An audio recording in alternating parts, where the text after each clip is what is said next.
সবাইকে অসংখ্য ধন্যবাদ।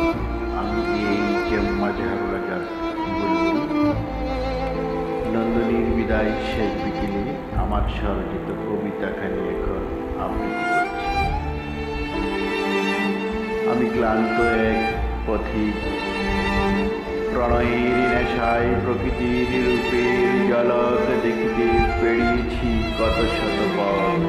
কখনো নদী পেরিয়ে, খাল পেরিয়ে, শত জোয়ারের দল পেরিয়ে, রুদেলা দুপুরে, সকাল সন্ধ্যা রুটি নির্জন আধারে তোমাকে শুধু খুঁজিতে আমি হেঁটেছি জীবনের প্রতিটি প্রান্তে।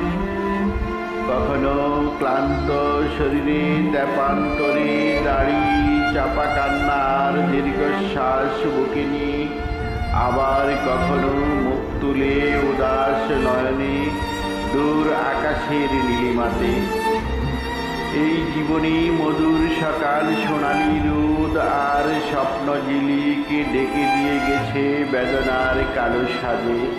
কখনো অনুভব হয়নি জীবন পালে লেগে থাকা সুখের ছোঁয়া। পথের ধারে, নদীর পাড়ে, নির্জন বন বাজারে, বেদনার সৈকতে, বালুচরে কখন যে ক্লান্ত হয়ে হঠাৎ ঘুমিয়ে পড়েছি। যখন জাগ্রত হয়ে আনমনে চোখ মেলে তাকিয়ে দেখি সবুজ শ্যামল দিগন্ত, দেখতে পাই অপরূপা প্রকৃতির প্রকৃত রূপ। সেরূপ দেখে মেটে নিজের তৃষ্ণা, মনে হয় তুমি তার চেয়েই অপরূপা। জীবনের এই সূচিবদ্ধ আধারে এসে দেখি বাসন্তী রঙের শাড়ি পরে তুমি দাঁড়িয়ে আছো মহানন্দা নদীর তীরে।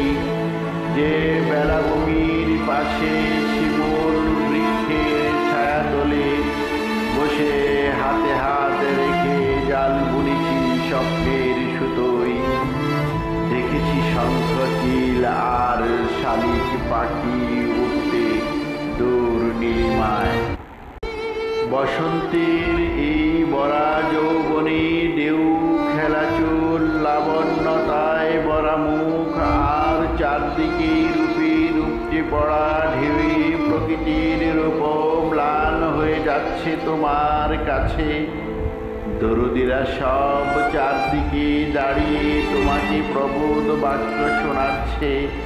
আমি নির্বাক, এত দরদিদের ভিড়ে তোমার দর্শন মিলবে কি অতি সহজে। ভাবছি অনেকটা পথ পেরিয়ে সে আবার ফিরে যাব।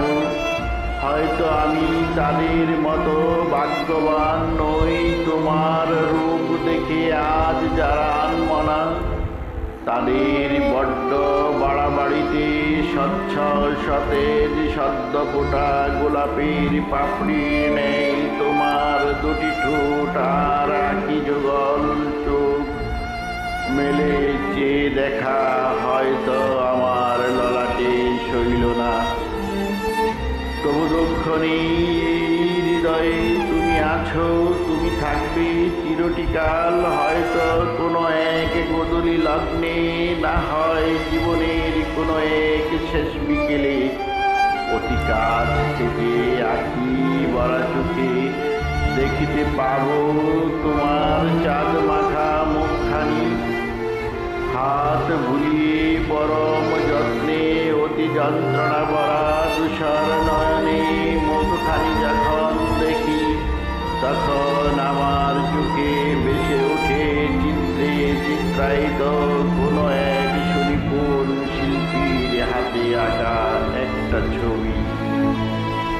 তোমার গালে রং ছাটা গোলাপি রঙের রক্তিম আভা দেখি যৌবনের অসতর্ক মুহূর্তে যখন হারিয়ে গিয়েছিলাম। সেই ক্ষণে তোমার হাতের দুটি জড়ি ভেঙে রক্ত ঝরতেছিল, তার প্রতিদানও দিয়েছিলাম নিজের হাত দাঁত দিয়ে কেটে।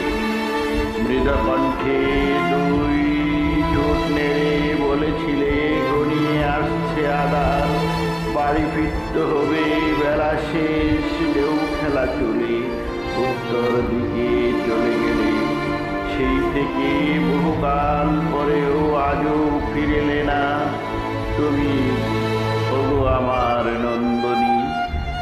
সবাইকে অসংখ্য